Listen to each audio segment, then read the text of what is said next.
नमस्कार साथियों। आज हम केंद्रीय बजट 2023-24 पढ़ने वाले हैं। ठीक है, इसके बाद हम लोग यूपी बजट पढ़ेंगे अगली वीडियो में। तो आज केंद्रीय बजट से संबंधित जो जो इम्पोर्टेंट चीज़ें हो सकती हैं केवल उन्हीं को पढ़ेंगे।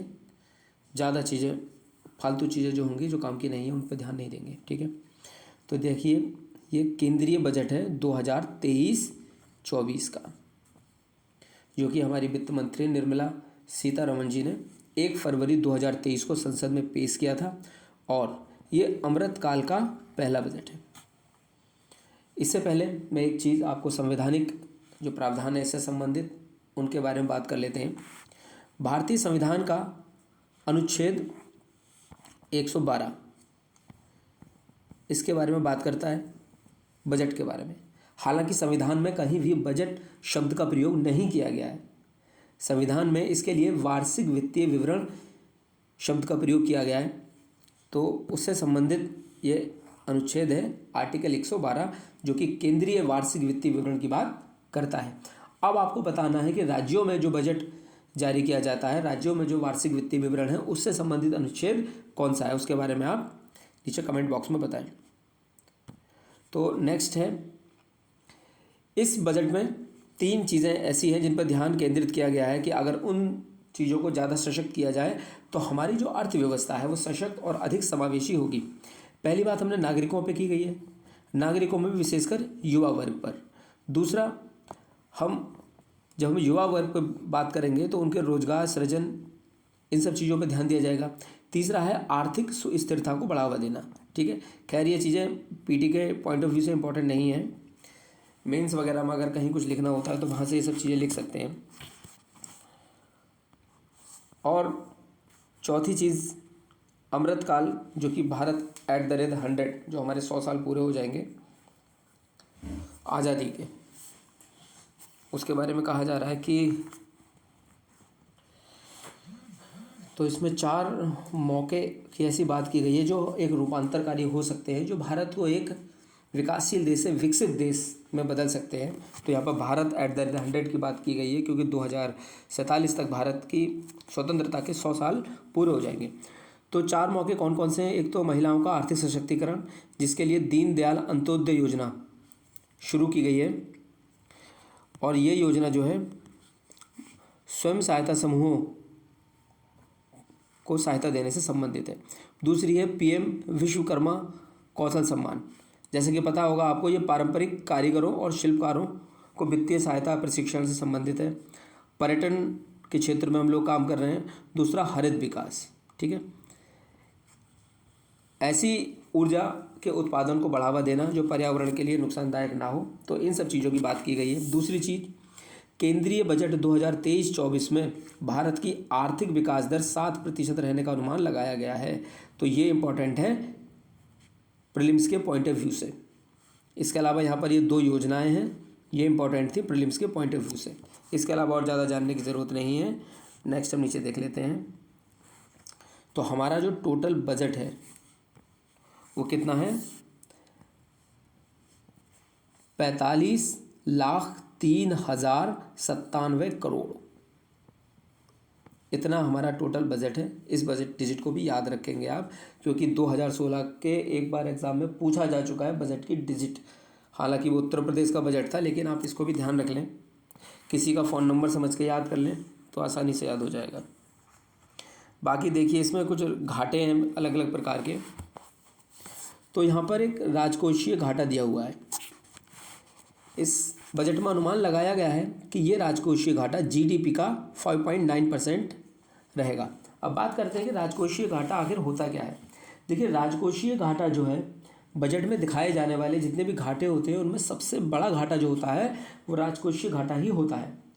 1995 में इसकी संकल्पना को लाया गया था डॉक्टर सुखमय चक्रवर्ती के द्वारा। तो राजकोषीय घाटा सबसे बड़ा घाटा होता है। राजकोषीय घाटे का मतलब होता है जितना भी टोटल कुल सार्वजनिक व्यय है उस व्यय में से सार्वजनिक आय को हम घटा दें तो जितना घाटा निकल कर आएगा उसको हम बोलेंगे राजकोषीय घाटा। घाटा क्या होता है कि खर्च हमारा ज़्यादा है और आय हमारी कम है, तो उस स्थिति को हम घाटा बोलते हैं। इसके अलावा फिर आता है राजस्व घाटा। तो राजस्व घाटा जीडीपी का 2.9% है। प्रभावी राजस्व घाटा जीडीपी का 1.7% है। और प्राथमिक घाटा ये जीडीपी का 2.3% है। तो इन चारों घाटों को आप याद रखेंगे कि जीडीपी के कितने परसेंट हैं। जिसमें हम थोड़ा इस पर बात कर लेते हैं प्राथमिक घाटे पर, कि जो ये प्राथमिक घाटा ये क्या होता है। प्राथमिक घाटे को मूल घाटा भी कहते हैं। राजकोषीय घाटा जो होता है उसमें ब्याज अदायगियाँ शामिल होती हैं, अर्थात सरकार के द्वारा बहुत सारा जो ऋण लिया जाता है उस ऋण पर सरकार ब्याज भी देती है। तो उन ब्याज अदायगियों को अगर हम राजकोषीय घाटे में से माइनस कर दें, उसमें से घटा दें, तो उसके बाद जो घाटा बचा उसको हम बोलेंगे प्राथमिक घाटा। ठीक है, जैसे कि जो ये राजकोषीय घाटा है इसको इंग्लिश में बोलते हैं फिस्कल डेफिसिट। तो इस एफडी में फिस्कल डेफिसिट में से माइनस कर देंगे हम क्या, ब्याज अदायगियाँ। तो जितना भी ब्याज पर हमें जो ऋण वगैरह देना है उसको इसमें से माइनस कर देंगे, तो जो घाटा बचा उसको हम बोलते हैं पीडी, प्राइमरी डेफिसिट, यानी कि प्राथमिक घाटा या फिर मूल घाटा। इसको डॉक्टर मनमोहन सिंह, जो कि हमारे पूर्व प्रधानमंत्री और वित्त मंत्री भी रह चुके हैं, उन्होंने 1993-94 में इसको दिया था, इस घाटे की संकल्पना को। अब हम आगे बढ़ते हैं।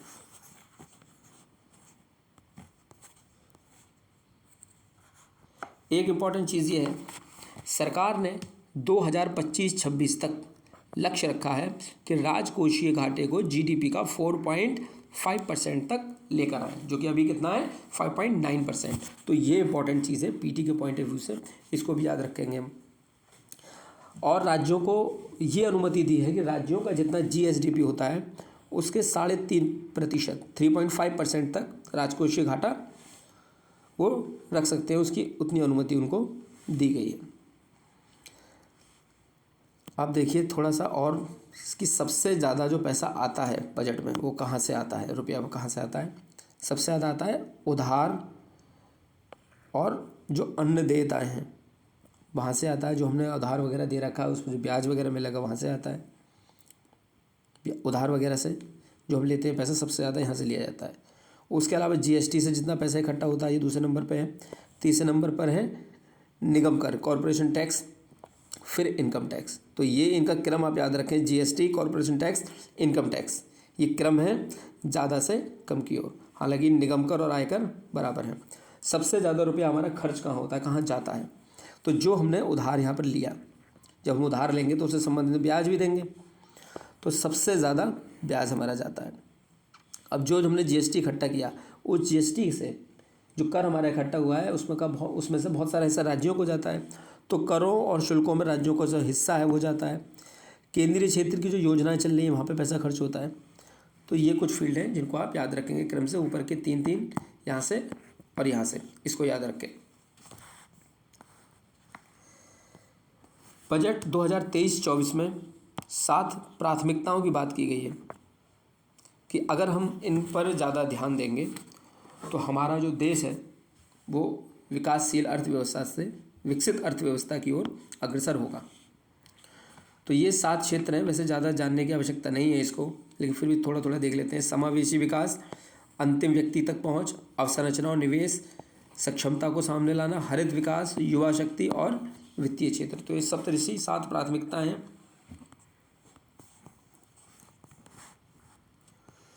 अब इन सारी प्राथमिकताओं में, 7 में कौन कौन सी थोड़ी थोड़ी इंपॉर्टेंट चीज़ें हैं, 1-2 पॉइंट वो हम देखते हुए चलेंगे और बाकी को ज़्यादा जानने की आवश्यकता नहीं है। तो देखिए, कृषि के लिए एक डिजिटल पब्लिक इंफ्रास्ट्रक्चर का निर्माण किया जाएगा। ग्रामीण क्षेत्रों में जो युवा लोग हैं, युवा उद्यमी हैं, उनके लिए एग्री स्टार्टअप खोलने के लिए एक कृषि वर्धक निधि स्थापित की जाएगी। इसके अलावा आत्मनिर्भर बागवानी स्वच्छ पौध कार्यक्रम शुरू किया गया है। इसके अलावा मोटे अनाजों को लोकप्रिय बनाने के लिए बजट में एक नाम लिया गया जिसका नाम था श्री अन्न, अर्थात श्री अन्न जो है मोटे अनाजों से संबंधित है, इसे आप याद रखेंगे। भारत मोटे अनाजों का सबसे बड़ा उत्पादक है और दूसरा सबसे बड़ा निर्यातक है। तो उत्पादक के मामलों में हम लोग नंबर 1 है। श्री अन्न इसलिए रखा गया क्योंकि श्री अन्न के द्वारा हम भारत को श्री अन्न का यानी कि मोटे अनाजों का वैश्विक केंद्र बनाने के लिए भारतीय बाजरा अनुसंधान संस्थान, जो कि कहाँ पर है, हैदराबाद में। इसको याद रखेंगे कि भारतीय बाजरा अनुसंधान संस्थान कहाँ है, हैदराबाद में। इसको एक उत्कृष्टता केंद्र के रूप में बढ़ावा दिया जा रहा है। इसके अलावा पीएम मत्स्य संपदा योजना, जो कि आपको पता ही होगा, इसकी एक नई उपयोजना शुरू की जा रही है, जो कि जिसका उद्देश्य है मछली पालक, मत्स्य विक्रेता, इन सबको सक्षम बनाना। दूसरा है स्वास्थ्य, शिक्षा और कौशल संवर्धन से संबंधित हम क्या कर रहे हैं। तो देखिए 2047 तक सिकल सेल एनीमिया का उन्मूलन करने की बात की गई है। सिकल सेल एनीमिया होता क्या है, ये जो हमारी वेसल्स होती हैं जिसमें ब्लड बहता है। तो आपको पता होगा कि जो आरबीसी होती हैं उनका जो शेप होती है वो गोल होती है, राउंड शेप होती है। लेकिन जब आरबीसी की शेप अर्धचंद्राकार या इस तरह से हो जाती है, हंसिया टाइप की हो जाती है, तो इसको फ्लो होने में परेशानी होती है और व्यक्ति को बहुत ज़्यादा दर्द होता है, जिसको ये बीमारी होती है। तो इस बीमारी को समाप्त करने का लक्ष्य रखा गया 2047 तक। इसी को बोलते हैं सिकल सेल एनीमिया। एनीमिया से ही आपको समझ जाना चाहिए कि ये ब्लड से संबंधित कोई बीमारी है। इसके अलावा एक राष्ट्रीय डिजिटल पुस्तकालय बनाया जाएगा। इसमें बस इतना ही है, अब आगे देख लेते हैं हम। जिस तरह से आकांक्षी जिला कार्यक्रम चल रहे हैं, जो भी पिछड़े जितने भी ज़िले हैं उनको टारगेट करके उनमें विकास किया जा रहा है, तो हम अब और नीचे डीप तक काम करेंगे। इसी की तर्ज पर आकांक्षी ब्लॉक कार्यक्रम की शुरुआत की जाएगी। दूसरा, विशेष रूप से जो संवेदनशील जनजातीय समूह हैं, इनकी आर्थिक स्थिति में सुधार करने के लिए प्रधानमंत्री पीवीटीजी विकास मिशन शुरू किया जा रहा है। इसके अलावा जनजातीय छात्रों के लिए एकलव्य मॉडल आवासीय स्कूल बनाए जा रहे हैं 740। तो ध्यान रखेंगे, एकलव्य मॉडल किससे, आवासीय स्कूल किससे संबंधित है, जनजातीय छात्रों से संबंधित है। नेक्स्ट है सूक्ष्म सिंचाई और पेयजल की सुविधा के लिए ऊपरी भद्रा परियोजना को केंद्रीय सहायता दी जाएगी। ये कहाँ पर है परियोजना, कर्नाटक में है, बस इतना याद रखेंगे। इसके अलावा भारत साझा पुरालेख निधानश्री यानी कि भारत श्री, तो ये किससे संबंधित है, यह है डिजिटल पुरालेख पांडुलिपि संग्रहालय। तो जितनी भी पांडुलिपि या पुरालेख है उनको डिजिटल उनको किया जाएगा, डिजिटली उनको सेव किया जाएगा। तो यह है भारत श्री। तो यहाँ पर हमें कंफ्यूज नहीं होना, ये भारत श्री है और ये श्री अन्न है। तो श्री अन्न मोटे अनाज से संबंधित है, भारत श्री पांडुलिपि के डिजिटलीकरण से संबंधित है। नेक्स्ट है अवसंरचना और निवेश से संबंधित। तो इसमें बस ये थोड़ा सा देख सकते हैं हम कि शहरी अवसंरचना विकास कोष की स्थापना की जाएगी। जो प्राथमिकता वाले क्षेत्र हैं उनमें जो ऋण की कमी के उपयोग के माध्यम से, एक सेकेंड, अच्छा हाँ, आप इसमें ये याद रखें कि शहरी अवसंरचना विकास कोष जो है इसका प्रबंधन कौन सा बैंक करेगा, तो राष्ट्रीय आवास बैंक इसका प्रबंधन करेगा। शहरों में जितनी भी अवसंरचना से संबंधित कार्य होते हैं उनके देखरेख के लिए इस कोष का निर्माण किया गया है। फिर है सक्षमता को सामने लाना, चौथी हमारी प्राथमिकता। तो यह है आई गॉट कर्मयोगी। जैसे कि आपको पता होगा मिशन कर्मयोगी शुरू किया गया, सिविल सेवकों की क्षमता निर्माण से संबंधित है। उसी से संबंधित ये प्लेटफॉर्म है एक आई गॉट कर्मयोगी, इसे प्लेटफॉर्म शुरू किया गया है। और देश में एआई यानी कि आर्टिफिशियल इंटेलिजेंस, कृत्रिम बुद्धिमत्ता को बढ़ावा देने के लिए 3 उत्कृष्टता केंद्र स्थापित किए जाएंगे।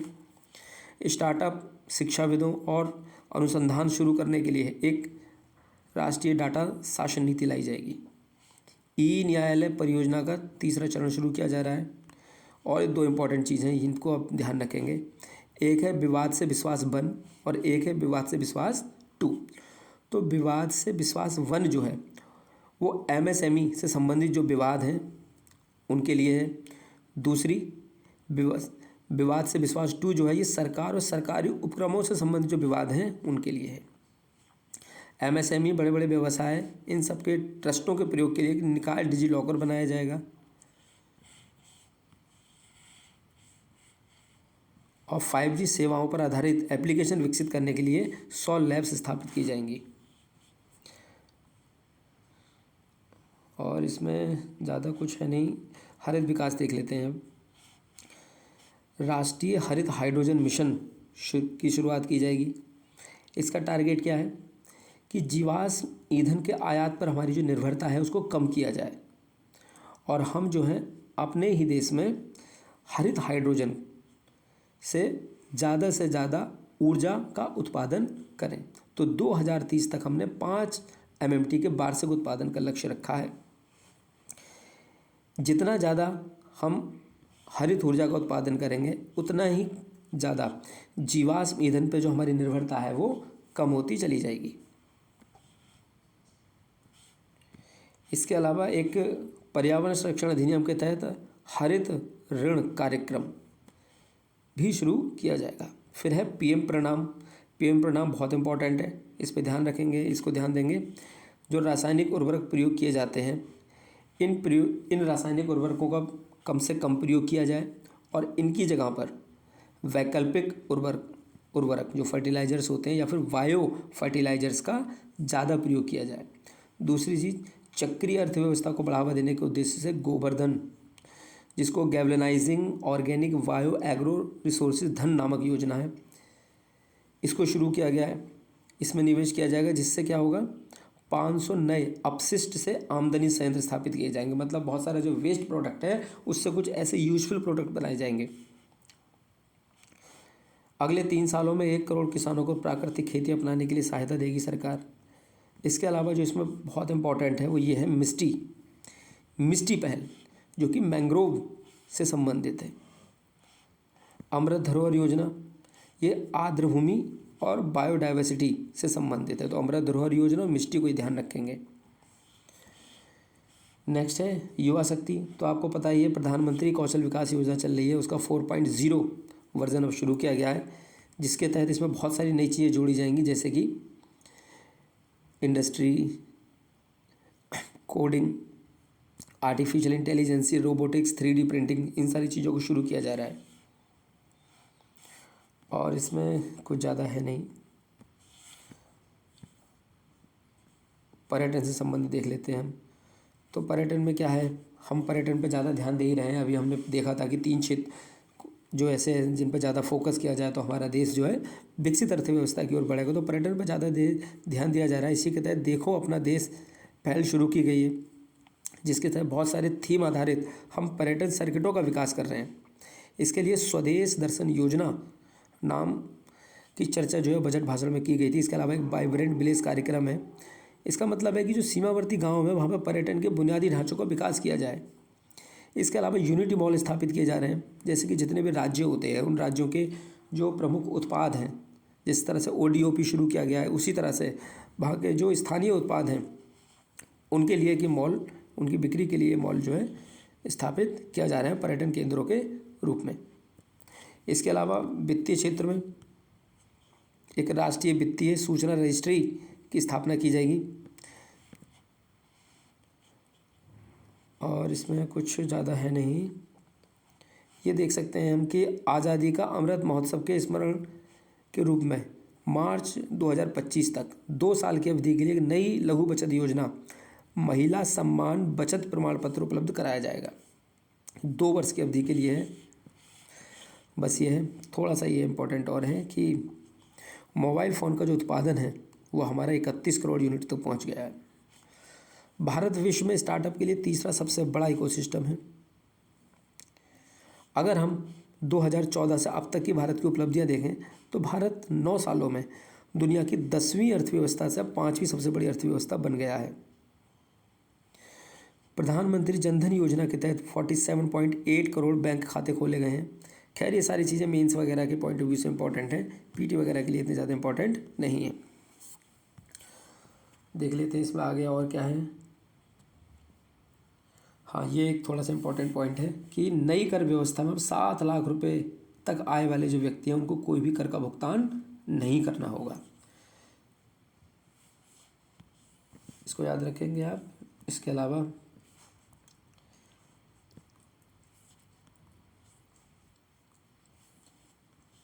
देखिए कौन कौन से ऐसे मंत्रालय हैं जिस पर सबसे ज़्यादा खर्च किया गया है। तो रक्षा मंत्रालय को ध्यान रखेंगे। रक्षा मंत्रालय पर सबसे ज़्यादा खर्च। दूसरे नंबर पर परिवहन, सड़क परिवहन राजमार्ग मंत्रालय है। ये कुछ योजनाएं हैं जैसे कि जल जीवन मिशन 70,000 करोड़, मनरेगा, 60,000 करोड़।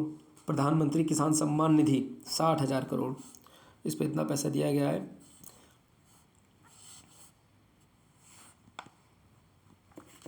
इसके अलावा जी हमारे कुछ लक्ष्य हैं, जैसे कि कालाजार को पूरी तरह से समाप्त करने का जो लक्ष्य है वो हमने 2023 तक रखा है, और यही लक्ष्य WHO को 2030 तक है, तो इसको ध्यान रखेंगे। उर्वरक क्षेत्र में आत्मनिर्भर बनने का लक्ष्य हमने रखा है 2023 तक। और इसके अलावा कुछ चीज़ें देख लेते हैं जो इम्पोर्टेंट हैं, बाकी सब पुरानी चीज़ें हैं, ये आपने पढ़ा ही होगा। जैसे कि भारतीय अर्थव्यवस्था को $5 ट्रिलियन इकॉनमी बनाने का लक्ष्य 2024-25 तक है, ये एक बार क्वेश्चन पूछा भी जा चुका है एग्जाम में। और टीबी मुक्त बनाने का लक्ष्य रखा गया है 2025 तक, ये इंपॉर्टेंट है। पेट्रोल में एथेनॉल को 20% मिश्रित करने का लक्ष्य भी 2025 है, ये भी इंपॉर्टेंट है।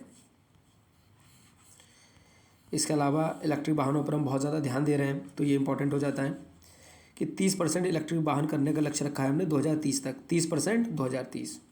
मलेरिया पूरी तरह से समाप्त किया जाएगा 2030 तक। HIV को 2030 तक ख़त्म करने का टारगेट रखा गया है।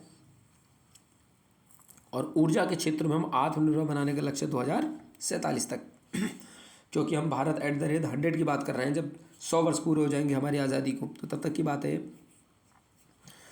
तो बस यही इसमें इम्पोर्टेंट था।